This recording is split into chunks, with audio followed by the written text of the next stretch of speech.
Alright, y'all. I'm back. Beginning of the year, 2023. This is my next project. It's a 96 Chevrolet 1500. Just one of your basic models. Nothing special. Long bed, 4.3 automatic. Well, this project is going to be a long bed to short bed conversion, and the way I'm going to do it. So today, we're going to start with trying to get the bed off. And maybe start taking some of the front end off. And we'll just start from now and just, see how it turns out. Just want to give y'all a little quick walk around of it. Like I said, it's basic. But I think what I'm going to try to do with it, make it a short bed. Both fenders I might replace. Might put the better Silverado grill in the headlight package. Interior, maybe some bucket seats. I don't know. Might just keep it as a truck. Definitely want to do something with that door pin.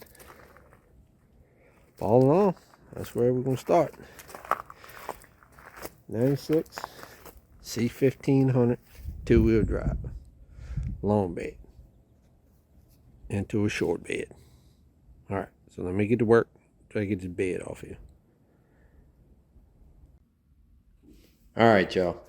It's now Monday, January the 9th, 2023.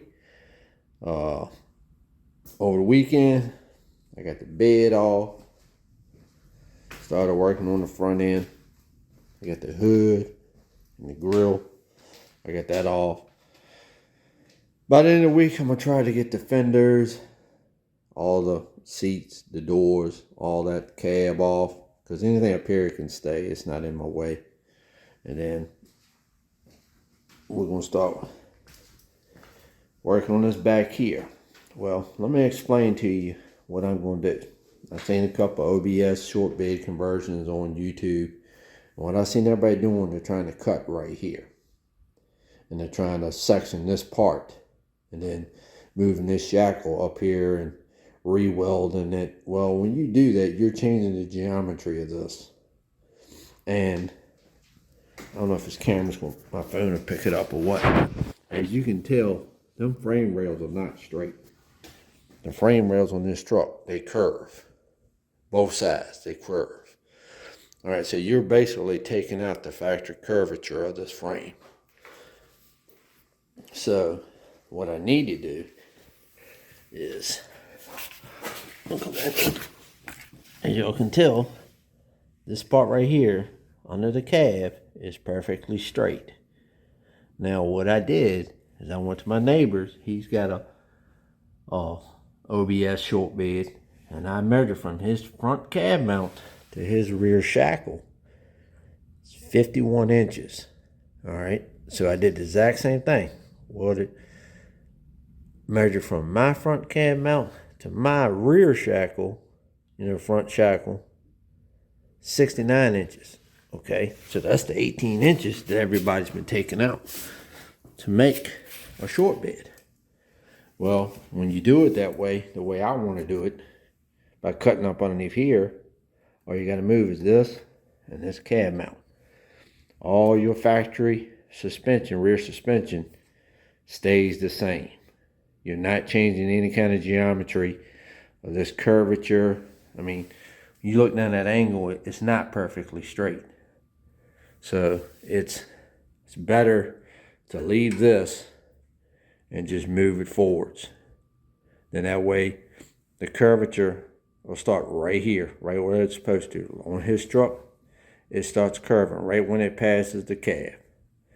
So this mount, I'll probably have to move down. And I think actually what it does, it actually almost sits inside this pocket right here. See this one right here? That one won't be there no more. This will actually go inside of here. This shackle will sit like right here. And then from right here to the front cab mount is exactly 51 inches. That's the measurements I took off his truck. Now back here, my tail end of mine is longer. His ain't but like 3 inches. Cut it off. Now, some of this I might have to move around. Drive shaft I have to get shortened. That gas tank is going to have to be taken out. Maybe go to LMC because the short bed tank is smaller than the long bed tank. It's a different size because, you know, it goes further up. Might have to take the exhaust pipe off, wire that off, because, you know, you're moving the frame forward, so tailpipe's going to sit in a different spot. Brake line, I have to change that. Probably emergency brake cables. Might have to work on that a little bit, but it's all doable stuff. It's nothing hard. But only thing I really got to do right now is just get the cab and the front fenders off. And then that way, all I have is just frame access. Make all my precise measurements, cut it, slide it back together, re-weld everything back together. But I'll show you all that part of it. I'm not going to show you any more of taking the fenders, doors, and all that off. I mean, it's kind of monotonous. People have done it 1,000 times on YouTube. I mean, everybody understands how that works. So that's where I'm at with the truck. But I think when I put it back together, I don't think I'm going to go back with the black front end that it was on here, because I like the Silverado 4 headlight system with the high beam and low beam, you know, both sides, and the longer marker lights. Probably going to go back with that grill. Maybe change the motor. I'm not sure. You know, it's got a good running little motor. The transmission in it I'm going to have to drop. It doesn't have third gear. Now, one thing I want to show y'all is, all right, if any of y'all seen my other videos of my 96 Silverado extended cab short bed that I welded the rockers and the cab corners and everything in. If y'all remember in that video, my driver's side door hinge was welded both to the door and the body. But on the passenger side, it was bolted. Now, this one is welded, upper and lower, on both sides. Like I said, my other 96, it was bolted. And I don't know, just because this is a base model, it was more like a work truck, so he felt it would be better to weld it, or what. But that is totally different. I mean, the dash and everything in this truck are identical to my other truck. So I don't know why they did that, because I was in here the other day and I was looking at that, because I was thinking about just taking the doors off, and I happened to notice that the door hinges are welded. So I got to knock the pins out.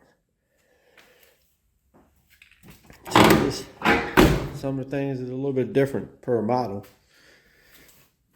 All in all, I just want to give y'all a little update, show y'all where I'm going with it. Hopefully by the end of the week, I have it down to just the drivetrain, to where I can start showing y'all, you know, the measurements and all that kind of stuff, how we're going to cut it and weld it. But until that video, y'all be good.